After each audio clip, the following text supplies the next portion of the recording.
Satu perbuatan yang teramat buruk apabila saling hasut menghasut di dalam kebaikan. Wal mu'minuna katsirum bi akhihi, dan orang mukmin itu orang yang banyak saudaranya. Orang mukmin itu orang yang selalu banyakin saudara, bukan banyakin musuh.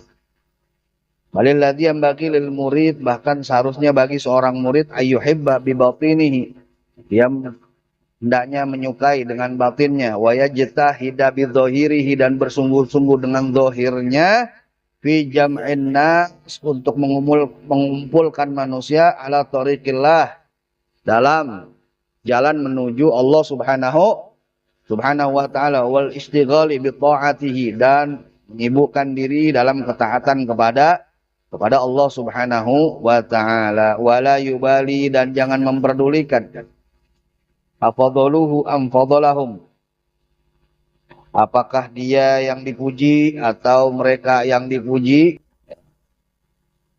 Jangan dipedulikan. Yang penting tugas kita ngajakin sebanyak-banyaknya saudara kita, saudari kita ke jalan Allah subhanahu wa ta'ala. Urusan kita dipuji atau nggak dipuji itu urusan belakangan.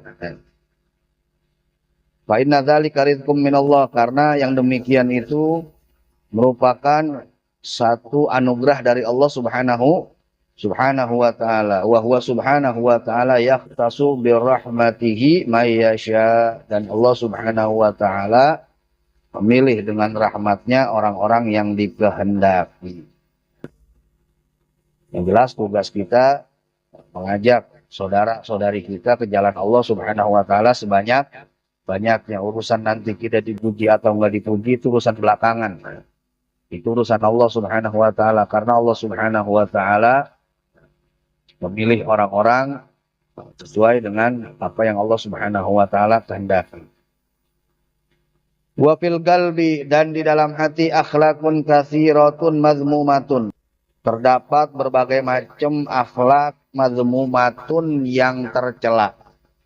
Lam nadzkurha, kami tidak menyebutkannya, hirson alal ijaz, kami tidak menyebutkan semuanya karena kami ingin meringkas kitab ini supaya tidak terlalu panjang lebar. Wa qad nabbahna ala ummahatiha, dan kami telah menyebutkan induk-induknya, yaitu kibir, kemudian riya, dan kemudian hasud.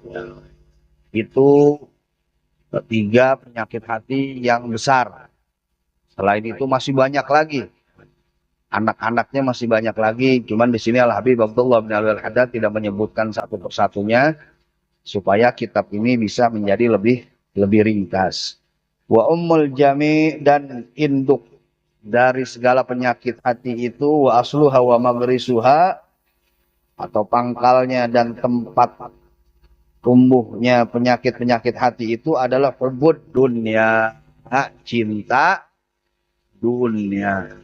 Jadi kalau bisa kita ibaratkan, cinta dunia ini kepala premannya, anak buahnya kibir, kemudian riya, kemudian hasud, kemudian macam-macam penyakit hati lagi yang lainnya, itu anak-anak buahnya tuh.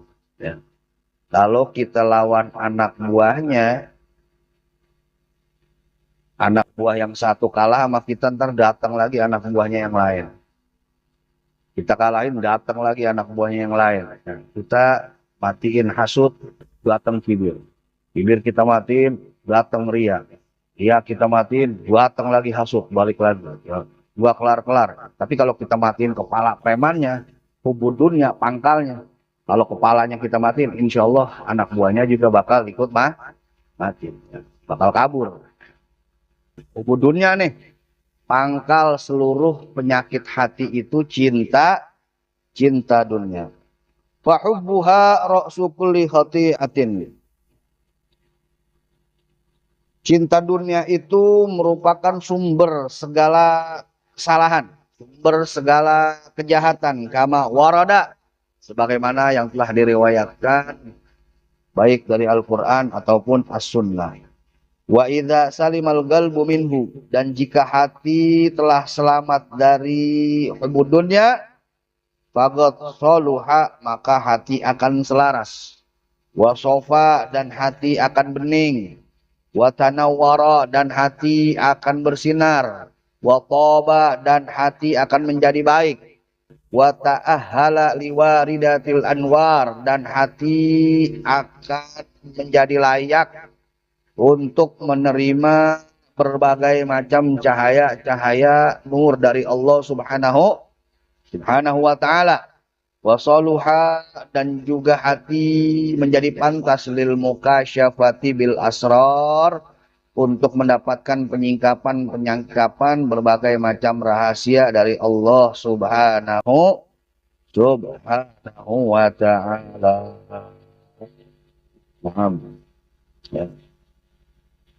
Jadi hati ini berpotensi untuk berpenyakit, dan penyakit-penyakit hati ini banyak, dan pangkalnya, sumber segala macam penyakit hati itu hubudun dunia, cinta dunia, gila dunia.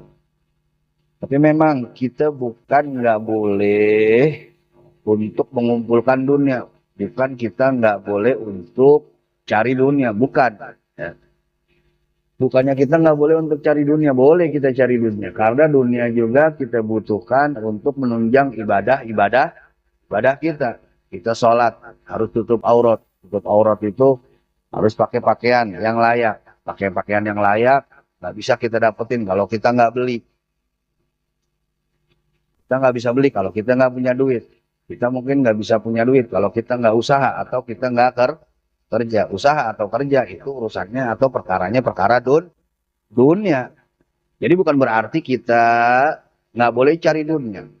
Boleh cari dunia, tapi jangan kita gila dunia.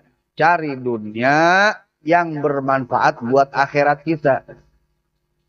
Jangan cuma cari dunianya doang. Jangan cuma kita fokus sama dunianya aja. Kita cari dunia untuk menyempurnakan akhirat kita. Kita kerja, kita dagang. Jangan kita cuma cari keuntungan dunia, tapi niatin juga buat akhirat. Ya Allah, saya kerja supaya saya dapat duit. Dari duit ini saya bisa nafkahin anak saya bisa nafkahin istri saya bisa sekolahin anak saya dengan supaya mendapatkan pendidikan yang layak. Saya bisa pesantrenin anak saya bisa ngaji, saya bisa tahu ilmu, dan seterusnya dan seterusnya. Ya Allah, saya kerja, saya usaha supaya dengan kerja usaha ini bisa menjadi penyebab saya dapat harta yang lebih. Saya bisa gunakan untuk sedekah, untuk bantu saudara-saudari saya, untuk bantu fakir miskin, dan seterusnya dan seterusnya.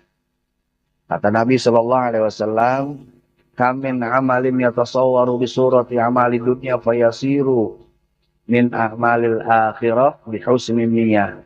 Berapa banyak pekerjaan-pekerjaan yang orientasinya dunia, tapi karena niatnya baik, fayasiru min a'malil akhirah, maka berubah jadi amalan-amalan akhirat.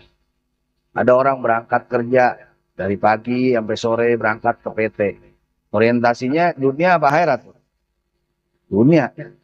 Tapi begitu dia berangkat, dia niat, ya Allah, saya kerja supaya saya dapat rezeki yang halal, supaya saya nggak ngerampok, supaya saya kagak nyopet, supaya saya kagak minta-minta yang bisa menjatuhkan harga diri saya sebagai seorang muslim, yang pada akhirnya bikin olok-olokan orang-orang kafir dan munafik. Ya Allah, saya berangkat kerja ini, ya Allah, supaya dengan itu bisa menjadi jalan saya untuk dapat duit. Dengan duit itu saya bisa beliin istri saya pakaian yang layak supaya dia tutup auratnya. Saya bisa sekolahin anak-anak saya pesantren, ke madrasah, dan seterusnya. Saya bisa bantu saudara-saudari saya bisa sedekah, dan seterusnya dan seterusnya. Yang tadinya tuh dia kerja urusannya urusan dunia, tapi karena niat-niat baik, fayasiru min a'malil akhirah, berubah itu kerjaan dia jadi amalan akhirat. Dari mulai dia masuk kerja sampai dia pulang lagi, itu dihitungnya bukan cuma nyari duit, tapi dihitung ibadah di sisi Allah Subhanahu wa taala. Wa kam min amalin yatasawwaru bi surati amalil akhirah wa yasiru min amali dunya bisu inniyah. Dan berapa banyak amalan-amalan yang orientasinya akhirat, tapi karena niatnya jelek, fayasiru berubah itu amalan akhirat hanya terhitung sebagai pekerjaan dunia. Ada orang sedekah orientasinya akhirat, tapi niatnya dia sedekah ini supaya dia dibilang orang yang dermawan. Dia sedekah ini supaya dibilang orang baik. Dia sedekah ini supaya dibilang orang royal. Dia sedekah ini supaya status sosialnya meningkat di masyarakat. Atau dia sedekah, dia nyumbang pesantren, dia nyumbang majelis taklim, dia nyumbang madrasah, supaya kalau dia nanti nyalonin diri jadi kepala daerah atau jadi anggota dewan dipilih. Niatnya nggak benar, orientasinya gambaran pekerja amalan akhirat sedekah, tapi gara-gara niatnya nggak baik, akhirnya berubah itu amalan akhirat jadi cuma pekerjaan dunia. Dia pengen orang nyebut dia dermawan, dikasih sama Allah, dikasih. Allah gerakin hati orang sehingga dia dikenal sebagai dermawan. Wah, itu dermawan tuh, orang royal, orang karim. Dikasih sama Allah. Biar tuh orang suruh pada muji itu orang. Tapi begitu di akhirat, begitu dia nagih sama Allah, ya Allah, pahala saya sedekah gimana? Kan ente dulu sedekah supaya dapat pujian orang. Kan orang-orang dulu di dunia udah muji-muji ente. Udah selesai, sekarang udah nggak ada. Kan dulu ente sedekah bukan karena ingin dapat ridho Allah. Bukan tujuannya ibadah. Supaya dipandang sama orang. Supaya dibilang dermawan. Supaya dibilang orang baik. Dan orang-orang di sekitar ente udah kenal ente sebagai orang yang dermawan. Sebagai orang yang baik. Sebagai orang yang royal. Sebagai orang yang suka menolong orang. Udah cukup. Sekarang udah nggak ada lagi bagian ente. Udah nggak ada lagi bagian ente karena niatnya ente awal untuk mendapatkan pujian orang. Jadi bukan berarti kita nggak boleh cari dunia, boleh kita cari dunia. Walatan sanasi baka mina dunia, jangan lupakan bagianmu dari dunia. Jangan lupakan bagian kita dari dunia. Kan dunia tercela, betul, dunia tercela. Dunia yang bagaimana yang tercela? Dunia yang bikin kita jauh dari Allah, itu dunia yang tercela. Dunia yang bikin kita jauh dari Allah, jauh dari agama, itu dunia yang tercela. Tapi kalau dunia yang bikin kita dekat dengan Allah, bikin kita semangat dalam ibadah, itu dunia yang mahmudah, yang terpuji. Terus selama ini yang anak kerjain gimana Putri? Ini yang tercela apa yang terpuji ya? Ya ente introspeksi diri ente. Selama ini kerjaan ente, usaha ente bikin ente lebih dekat gak pada Allah? Bikin ente lebih semangat gak ibadah?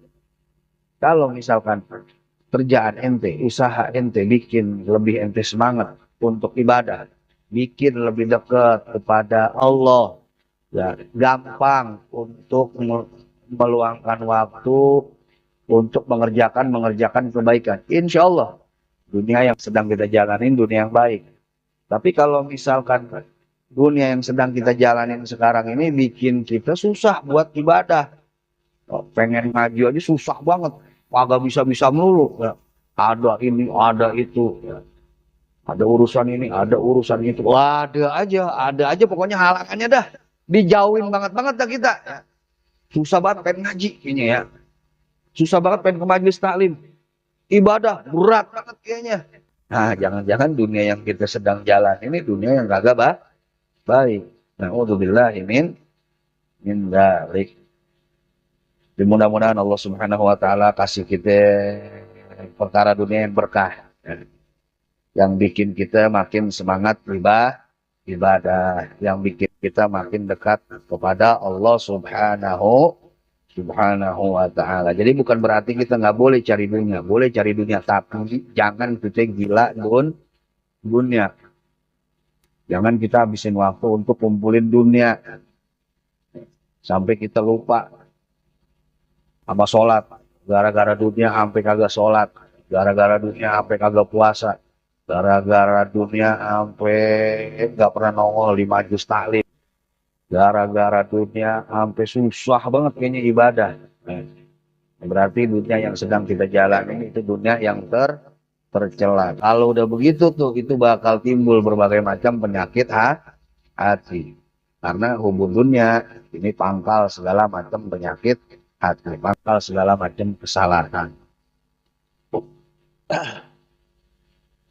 Dan kalau hati kita selamat dari berbagai macam penyakit hati tadi, maka hati kita akan bersih.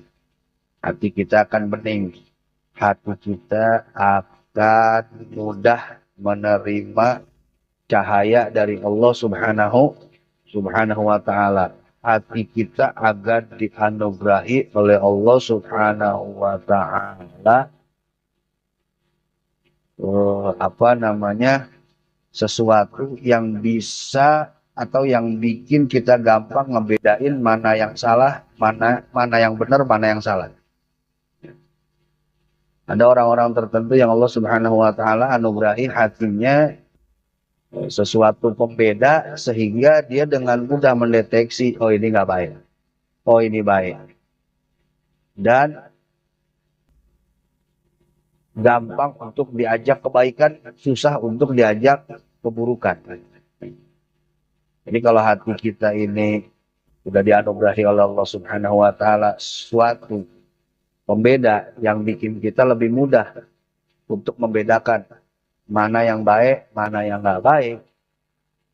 Nah, itu pertanda mudah-mudahan hati kita ini sedang proses atau sedang dibersihkan oleh Allah Subhanahu wa taala. Ada orang-orang yang gampang mendeteksi, wah ini nggak benar. Oh ini benar nih, ikutin. Oh ini nggak benar nih, jangan diikutin. Tapi ada orang-orang yang mati rasa, yang dia nggak bisa bedain mana yang benar, mana yang salah, sehingga dia gampang untuk terpengaruh dengan hal-hal yang buruk. Na'udzubillahi min dzalik.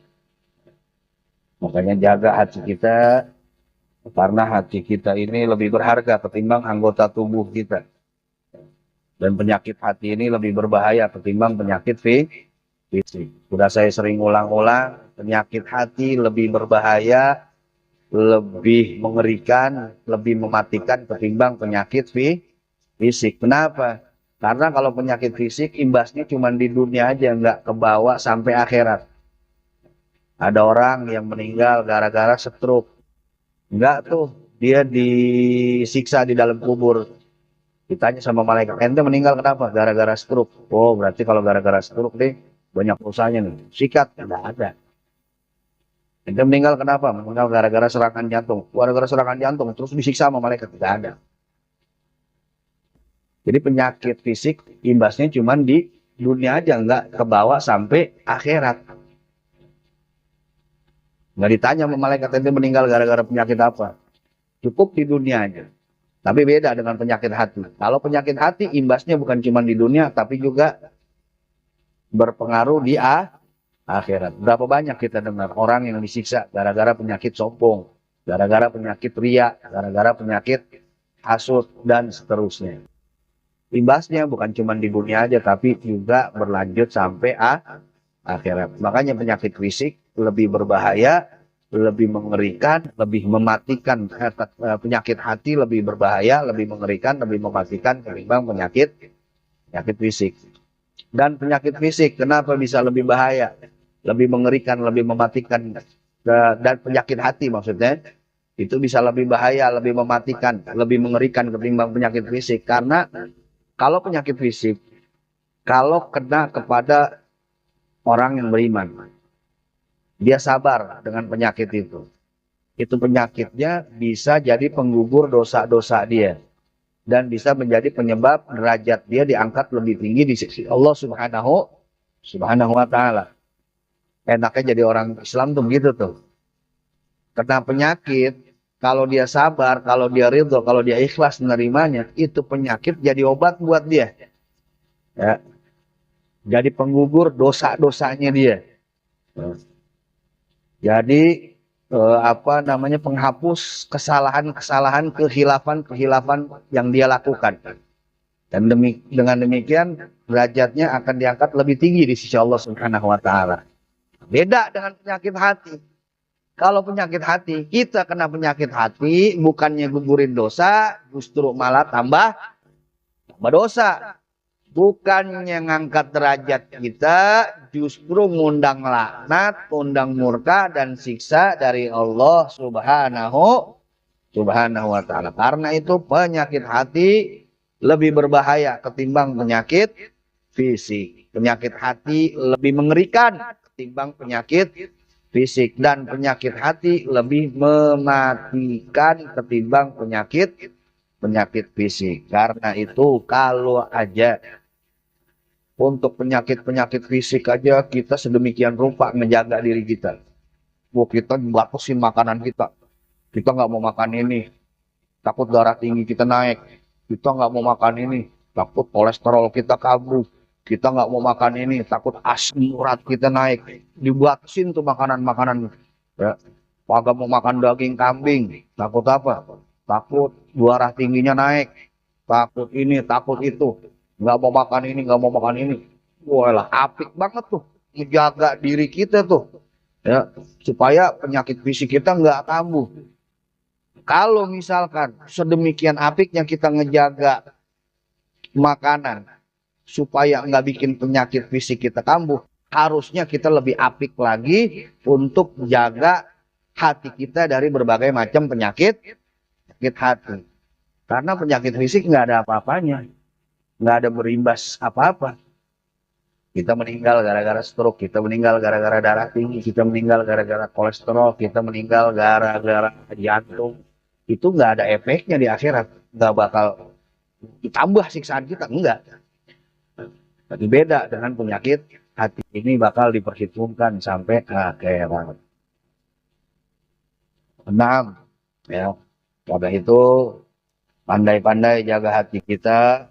Kalau kita bisa ngeluarin duit sampai berjuta-juta untuk ngobatin penyakit fisik kita, maka kita jangan sayang-sayang untuk ngeluarin lebih banyak kalau memang dibutuhkan untuk menjaga hati kita dari berbagai macam penyakit hati. Wallahu a'lam bishawab.